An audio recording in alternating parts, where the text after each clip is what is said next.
Hey, coming up on the BattleCry, the Schumer shutdown is over. The big question is, what happened? Did the Dems betray, or did Schumer save the day?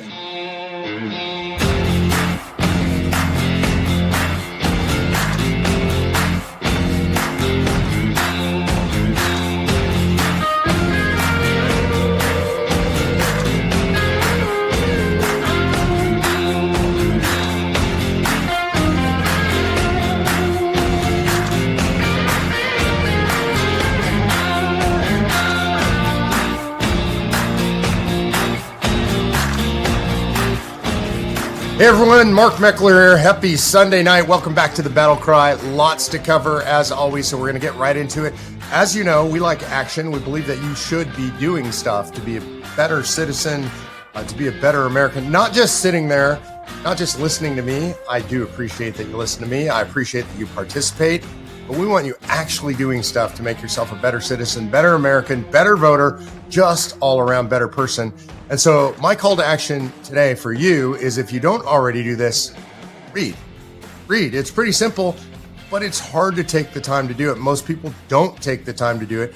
Reading has gone down in the United States of America among all age levels. I think that's because we're so fixated on these devices and we're doing 30 seconds here, 30 seconds there, but there is nothing for your brain, nothing for your ability to retain knowledge, and then to be able to be in the debate.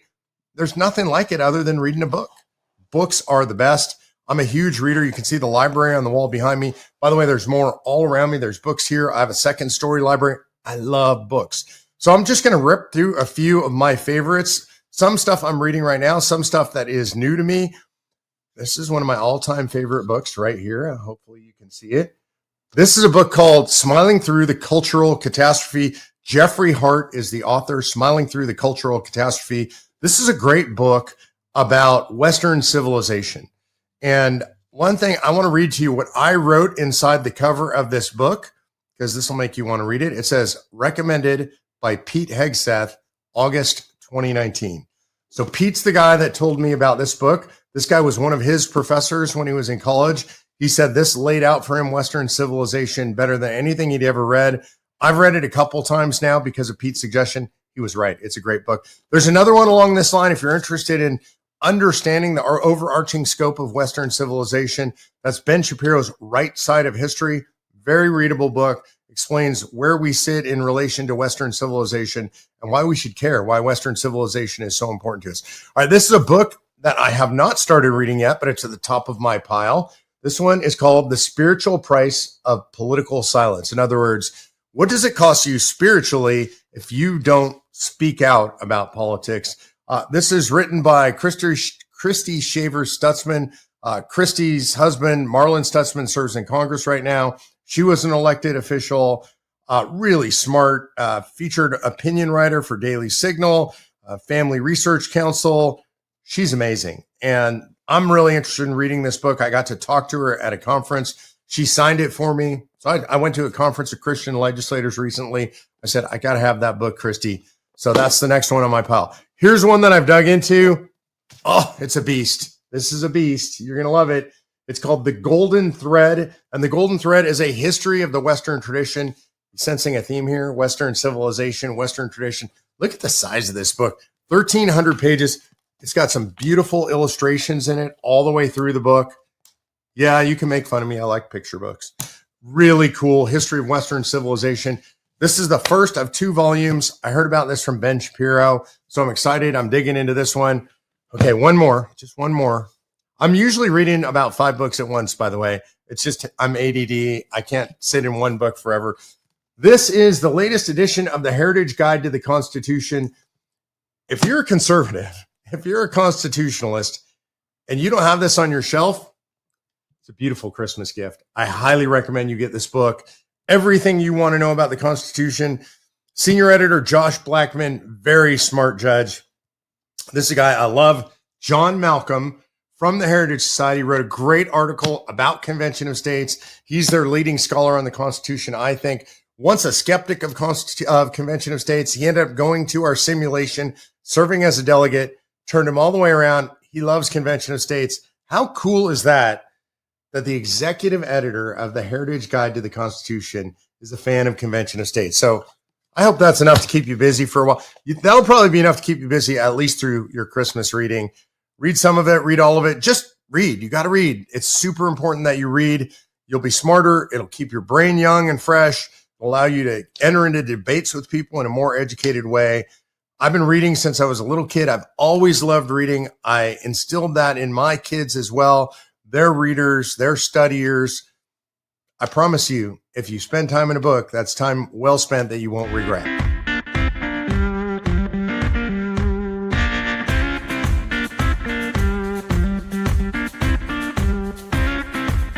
All right, let's jump right into the news.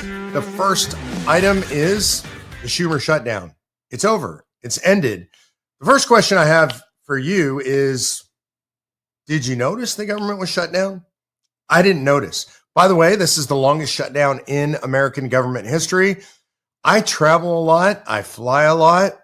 I literally didn't have any flights affected. I know some people did, so I apologize if I sound boastful. Mine didn't affect me. And most Americans saw no difference. By the way, this is really important for you to note. If you believe in smaller government, how's that for an exercise in smaller government? We also found out during this process that 42 million Americans are on food stamps. That's more than 10% of the population at around 350 million. That's an incredible number. That's a problem. That's too many. And the Democrats were responsible and the Republicans were responsible for inflating that program until lots of people who shouldn't be on it are now on it. Able-bodied people, in my opinion, should have a very short period of time they could be on that. They get in trouble. Maybe the government helps them out. I personally would rather the federal government's not involved in that at all. I think we should take care of our people in the states. But if we're going to have it, we shouldn't have able-bodied people on it, and certainly not for the long term. But we found out about it. Thank you, Schumer, because of the Schumer shutdown. So did he save the day? Like, did he do something that allowed us to end the shutdown, or was he betrayed by 8 Democrats who voted in favor of ending the shutdown? Look, this is, in my opinion, political theater. And what do I mean by the fact that it's political theater? Look, they did this for electoral purposes. By they, I mean the Democrats. The purpose was gin up the base, blame the Republicans, get everybody really frustrated. Anybody who pays attention to politics all the time understands that that was going to end as soon as the election was over. My guess is Chuck Schumer went to people who were in moderate districts, look who voted with the Republicans, and said, hey, we want you to be able to preserve your seat. We want you to be able to say you voted to end the shutdown. So you guys go vote to end the shutdown. But you got to know, like those of us in more progressive places, we're all going to blame you for it. That's exactly what happened. The progressive leadership went crazy on the 8 who flipped their votes. And then we got the government reopened. All theater. Don't believe any of it. That was allowed by the leadership, or it never would have happened. So did the Dems betray, or did Schumer save the day? I think Schumer saved the day. I think Chuck Schumer is the one that pulled that trigger. All right, and another piece of great news, the climate scam. This man-made global warming scam, it's going bust. It is literally ending. I don't know if you heard recently, Bill Gates said that the data doesn't support the climate hysteria anymore, and we should stop talking about it. I think Bill Gates was talking about it because it was politically opportune. Now it's not. It's falling out of favor, so he's going to dump it. Who knows? He may come back to it if there's a Democrat administration. But he said we shouldn't be really paying attention to it anymore.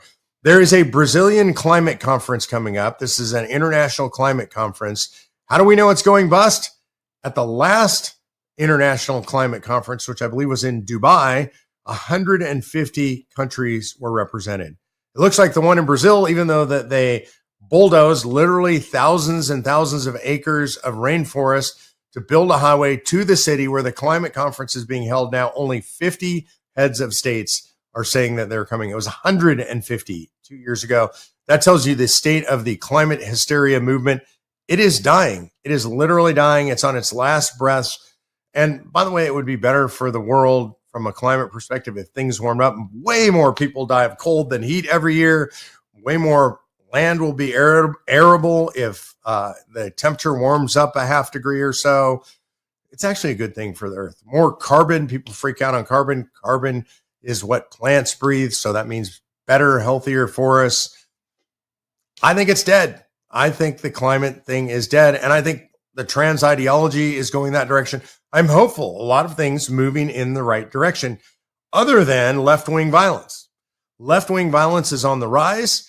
It is a consistent feature of left-wing politics. I don't care whether you're talking about Europe or the United States or Canada or Mexico. Anywhere you go, left-wing politics always 100% of the time leads to left-wing violence. I'll recommend another book if you want to know how that works. There's a book by Jonah Goldberg. I don't see eye to eye on most things these days. I think he suffers from Trump derangement syndrome, but he wrote a great book called Liberal Fascism. I've recommended it to a bunch of my friends. Some of them are reading it now. If you want to understand how liberalism always turns into fascism, they need to read Liberal Fascism by Jonah Goldberg. So the latest evidence of this involves one of our friends, Representative Zaros out of Massachusetts, who sponsors our legislation in Massachusetts, who's championed it through committee hearings. He apparently was getting death threats by some local person. And the interesting story is that person was just convicted. And I love seeing this because you don't see this very often where somebody actually gets convicted. But in this case, this guy said, tell your tyrant to reel it in or people will burn your house, burn your office, and tar and feather you in the streets of Hyannis. And Zaros, and then he goes on to name Trump and say a bunch of other stuff and tell him he's being warned. This guy was arrested by the Barnstable Police Department. He was prosecuted. He admitted that he did this. Cape and Islands District Attorney's Office recommended that he serve 6 months in the local jail, which is the maximum sentence allowed. And he's now going to jail. To Representative Zaros, I say, brother, we have your back. He is a former law enforcement officer. He's also a Gold Star dad. Wonderful, amazing guy. I've spent time with him. I hate that these threats are happening against him, but this is just the way it works. This is how it works in liberal politics. If they can't beat you, then they threaten you. And that's what they're doing with Representative Zaros and so many others that the left do to the right. And sometimes it's not just a threat, they act on it. I don't ever want to forget. I'm never going to forget Charlie Kirk. It hasn't been that long since Charlie Kirk was martyred. And that's left-wing violence. There are hundreds and hundreds of examples. Antifa is all about left-wing violence. Black Lives Matter was all about left-wing violence. They burn cities. They attack people. They try to shut down your free speech. And if they can't do it, they just might kill you. They're at least going to do violence on you. So left-wing violence continues to rise. We should not and must not respond in kind. We should respond with the rule of law. We should pressure the government, just like they did there in Barnstable, to clamp down on this stuff, to throw people in jail. We got to stop that violence.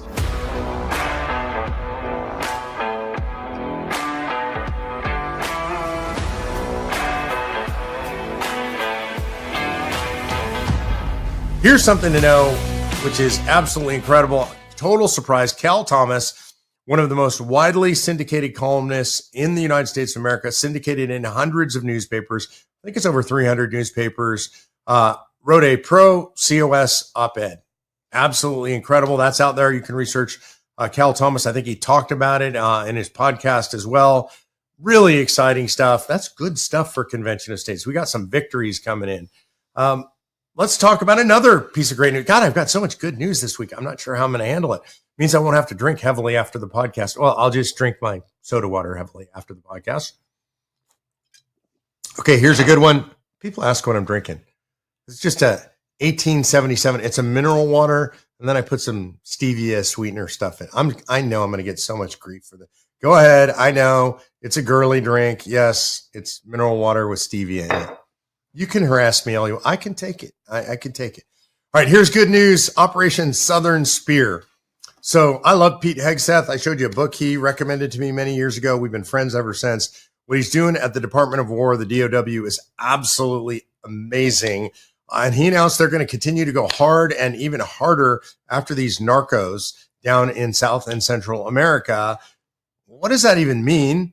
Well, I think it means we're about to blow a bunch more narcos up. And I'm sure the left will whine about this and cry about this and do processes about this. I say that's America first. That's what we got to do. We shut down the drug trade, not just at our borders, but we're going to go down where it's coming from. And we're going to dismantle these narco-terrorist cartels. And I love the fact that they are threatening the United States, and we are saying no, no, and hell no. We're not going to allow that to continue to happen. And so there's been a big announcement. I think we're going to see a lot more drone footage. I think we're going to hear a lot more about these narco-terrorist gangs on the run. We're going to shut them down. We're going to crush them. That'll be good for the entire Southern Hemisphere. It's going to be good for Central America. I think we should be doing this in Mexico too. I don't know if we are or not, but I think we should. We should hit Mexico, Central America, South America, all of them. If they're not going to shut down those cartels, then we should shut down those cartels. Last week in Convention of States, amazing week for Convention of States. I'm always so excited to tell you guys what's happening because so much good is happening. Last week, I appeared in a Massachusetts hearing. I know people are like, it's a blue state. Can you ever go anywhere in a blue state? Representative Zaros, who I was talking about earlier that received those death threats, he's our champion there in the Massachusetts legislature. We had a great hearing. My favorite thing that happened in that hearing was how great our grassroots activists were.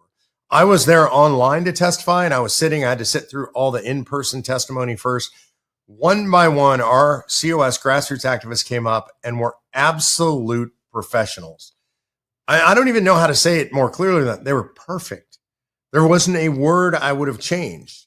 And they are so well organized. They don't all say the same thing. There's no rambling. Each person knows what their part is, plays their part, does it perfectly within the time allotted. I mean, it's just a master class, literally. It's just a literal master class in how to do legislative testimony. And so I hope and pray that that's going to come out of committee. We got it out of committee last year. I hope we get it out of committee this year. I think they have to do it by the middle of December or something to get that out of committee. Representative Zaros is a champion. Our grassroots were champions. I love seeing this stuff, and I love participating in this stuff. Next week in COS, I'll be traveling myself to Washington, D.C. I'm going to be spending a lot more time in Washington, D.C., and this is sort of a this week and a next week announcement, which is I took a position as the CEO of Just the Network. Just the Network is a holding company, an umbrella company for Just the News. This is John Solomon's news organization. John's my partner in this operation.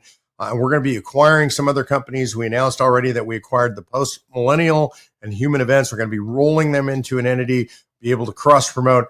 I'm not going anywhere. I just want to be really clear. I'm still the president of Convention of States. I'm still doing what I do. You're still going to see me here on Sunday nights. It just gives us as an organization the opportunity for more exposure.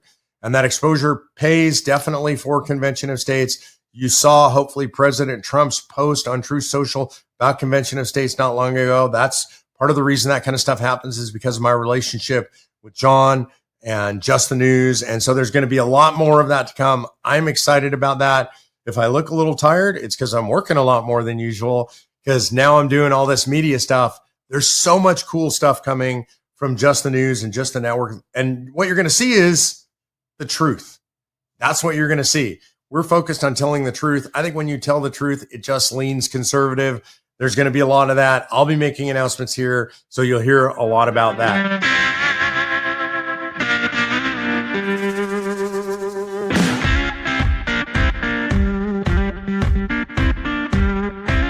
All right, I'm going to go to Q&A. That is obviously my favorite time of what we do because I love to get your questions and answer them. Producer G gave us some good questions last week. I think we've got some good ones this week. Before I do that, I want to remind you, hit the subscribe button, ring the notification bell, bypass the algorithm, right? That's the only way you're going to make sure you get this and a bunch more people get this. You can like the video, hit the subscriber, ring the notification bell to make sure that you always get the battle cry. If you want more news delivered to your inbox, good news, true news, real news, go to conventionofstates.com/battle cry list. Sign up for our newsletter. I want you to get all that news that's fit to print in your inbox. All right, we're going to go to Ask Mark Anything. If you want to submit questions, go to conventionofstates.com/ask Mark. Stephen O asks, is the GOP toast and riddled with Nazism? Why won't Republican leaders stand up for what's right? No, it's not toast, and no, it's not riddled with Nazism. Look, I've been pushing back against this. There are people, I think, out there like Nick Fuentes promoting Nazism. There's Tucker Carlson, who's platformed him, and I didn't like that interview, and I didn't think Tucker asked him the right questions. There's Candace Owens, and there's a few others. But if you look at the GOP generally, no. And you ask, why don't Republican leaders stand up for what's right? I think they are, for the most part. I think there's been incredible blowback against that stuff. And so I think it's important to have hope and to understand it's up to you as a Republican leader to stand up. It's up to me, and I've definitely been doing that. Ben Shapiro has done that. Lots of others have stood up and pushed back against that stuff. So is there this weird, fringy Nazism thing? Absolutely. Is it the GOP? No. Is it broadly supported? No. Am I concerned about it? Yeah, I'm not dismissing it. We just need to push back against it and push back hard. Will Kelly asks, the U.S. national debt is staggering and only keeps growing. Do you think there is a point of no return? Absolutely, I do. I don't know when that is. I mean, and this is not like the because I'm not an economist. If I say I'm not an economist, I would feel like the justice who said I'm not a biologist, so I can't tell you what a woman is. It's not that. It's just I don't think anybody knows. Like you can't know exactly when the point of no return is. Maybe we already passed it. Maybe it's a year or 5 years in the future. I don't know. What I do know is the level of debt and deficit are unsustainable.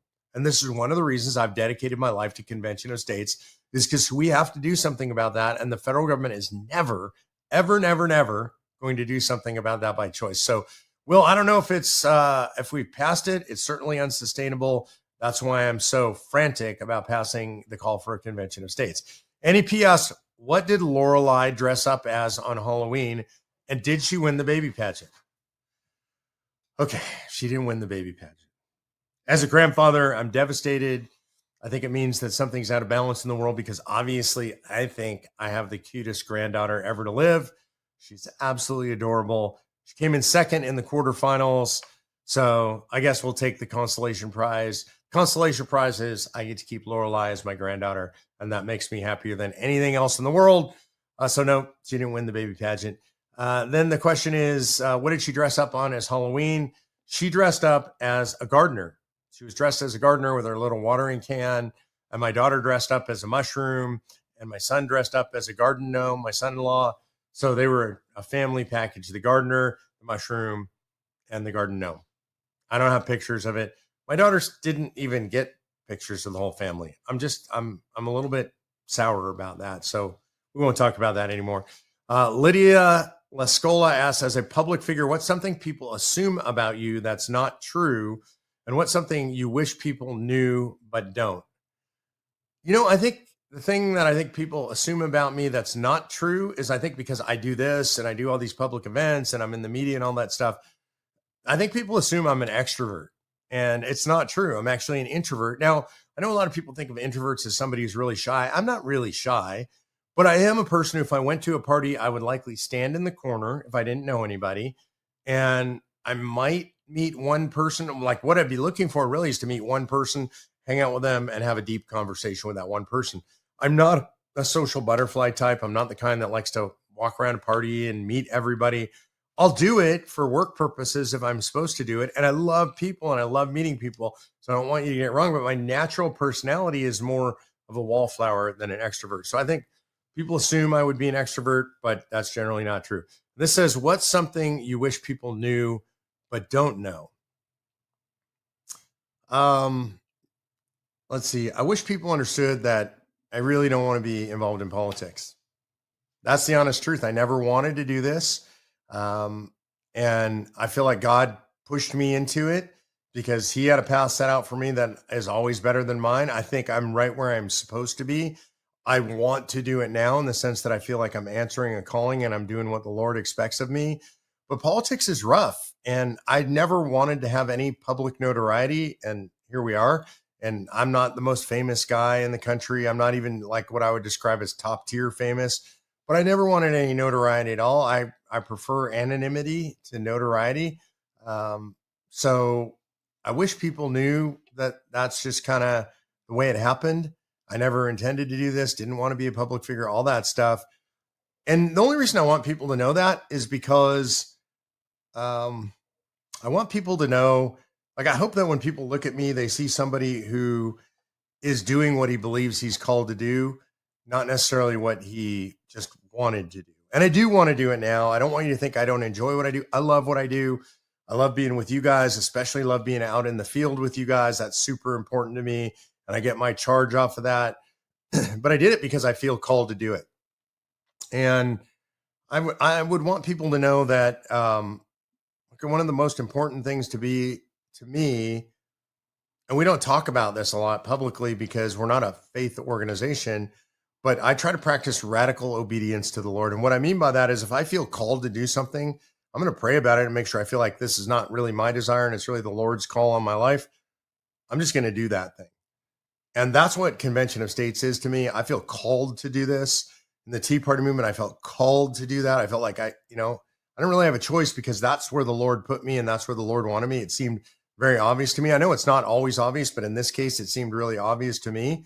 And so I try to be radically obedient and do what the Lord calls me to do. And I think if you do that in your life, you will live a more fulfilling life. You will live a life where you're more satisfied. I think you'll be more successful. Successful, I don't mean necessarily measured in money. I mean in doing the thing you're called to do. That is success in and of itself. If you feel like you get up in the morning, you're called to do something, you do that thing. And by the way, it doesn't have to be for a living necessarily, right? It can be what you do as a hobby. It can be what you do as a volunteer. If you feel called to do it, you should definitely go do that. So that's all we've got for this week on the BattleCry. Don't forget to hit the like button, subscribe, beat the algorithm. We appreciate it. As always, go to conventionofstates.com and sign the petition if you haven't already done so. That'll put you in our system. And then I frankly would tell you to go take action. Go to the resources tab, hit on take action, sign up to be a volunteer. If you do that, I'm probably going to see you in the field somewhere. And nothing would make me happier. God bless you guys, and we will see you next week on the BattleCry.